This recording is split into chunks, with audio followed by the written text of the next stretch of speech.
You take an online personality test. It says you're an introvert. You take another one. It says extrovert. You sit there confused, wondering which one is actually you. Here's the truth nobody told you. Maybe you're neither. Or maybe you're both.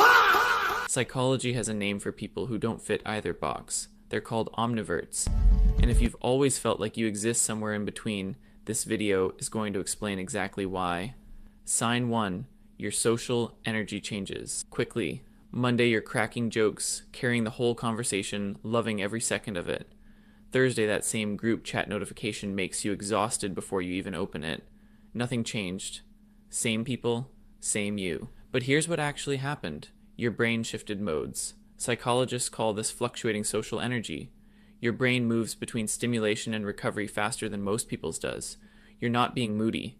Your system is recalibrating. Sign 2. You adapt to any social situation. Watch an Omnivert walk into a quiet room full of strangers. They'll read it. Adjust, go quiet. Blend in without trying. Now watch them walk into a loud party with their close friends. Completely different person. Loud, open, center of attention. This isn't fake. This is called social adaptability. Your brain scans the environment and responds accordingly. You're not two-faced. You're environmentally intelligent. Sign 3, you prefer deep conversations. So what do? How's the weather been? Did you watch the game? You smile and answer, but inside something feels empty. 5 minutes of that, and you're already mentally checked out. But then someone asks you something real, something that actually matters, and suddenly you're alive again, fully present, completely engaged. Psychologists call this depth preference.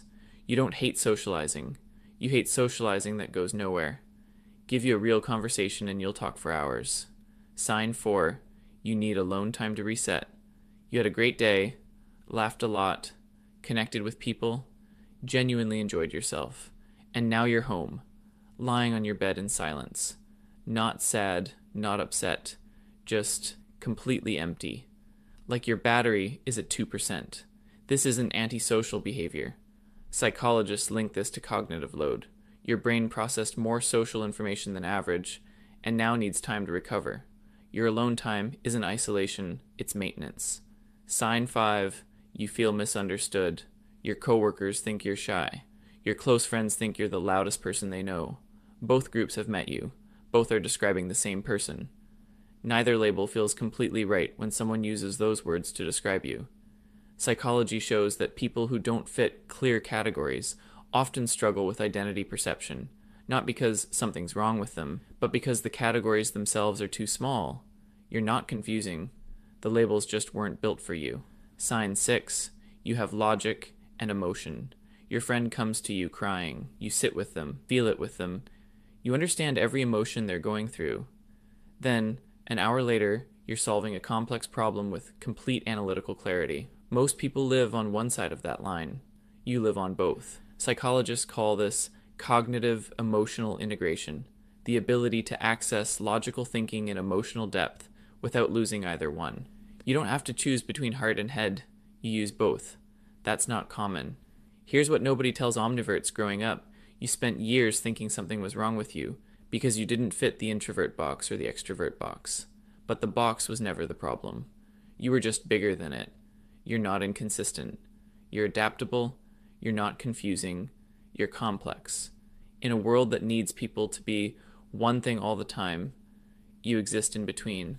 And that in between, that's not a weakness. That's actually your superpower. If this felt uncomfortably accurate, comment Omnivert below. Let's see how many of us are out there. And if you're wondering why you feel things more intensely than others around you, why music hits different, why other people's emotions feel like your own, why you can or can't just switch it off, there's a psychological profile behind that too. And it explains a lot more than just your personality type. Click here to find out what it means and why it might actually be your greatest strength.